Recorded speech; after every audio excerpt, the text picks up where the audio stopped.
tag on to that, they've done studies with children, like eyesight.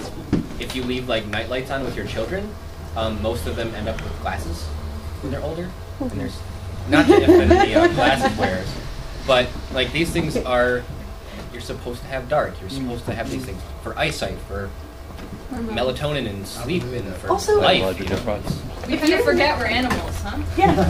I don't know if you guys noticed, there's this crazy thing. I grew up in Orlando that has lots of lights, so I didn't know until recently, but if you sit around in the dark for a good 20 minutes, you can suddenly see in it. It's this thing called night vision. I don't know if you heard of it. Apparently we all have it. It's crazy.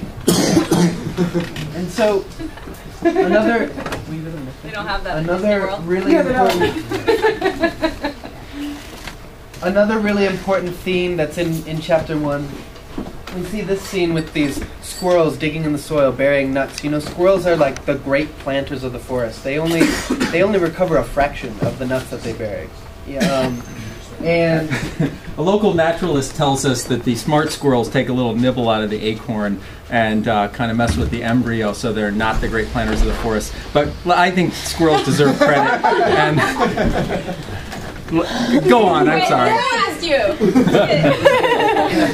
So here they're burying these nuts, and mixed in the soil are the mycelia, the roots of these mushrooms, busily breaking down all the dead matter in the soil into the essential nutrients and minerals that these seeds need to grow into new trees. This is to remind us of the cycles of life and death, and the fact that in the natural order of things, nothing is ever wasted. Every, it's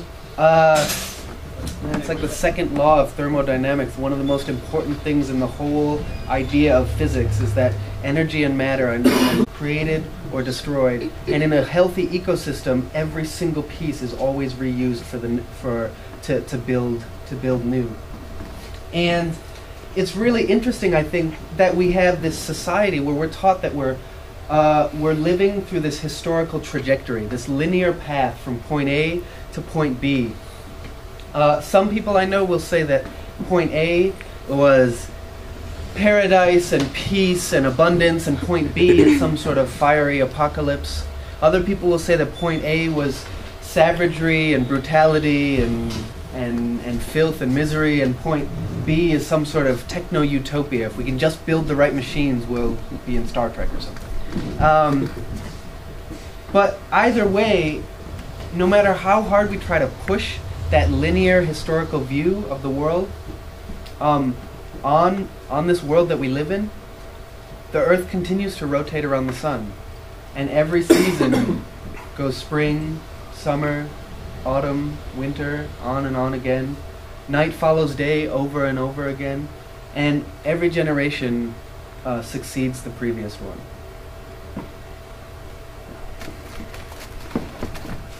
So, to emphasize this idea of cycles and change, recognizing the change through time, but recognizing the cycles as well. As we move forward into chapter 5, we have this scene of 7 salamander women, definitely taking inspiration from the Iroquois idea of making your decisions based on how they will affect the next 7 generations, right? So we have an expectant salamander mother learning from her great-grandmother how to use the medicinal herbs that are native to their area. We have a young adolescent salamander learning from her grandmother how to plant cattails to ensure they will always have a healthy environment to live in. We have a mother bathing her infant in the water, appropriate water use, right? And then we have a menopausal salamander here weaving a tapestry, her artwork, their culture, which is connecting all of them. And I just want to add that everything we have in chapter 5 is taking inspiration from projects that are already happening. Like this isn't some dreamland. These are things people are really working on.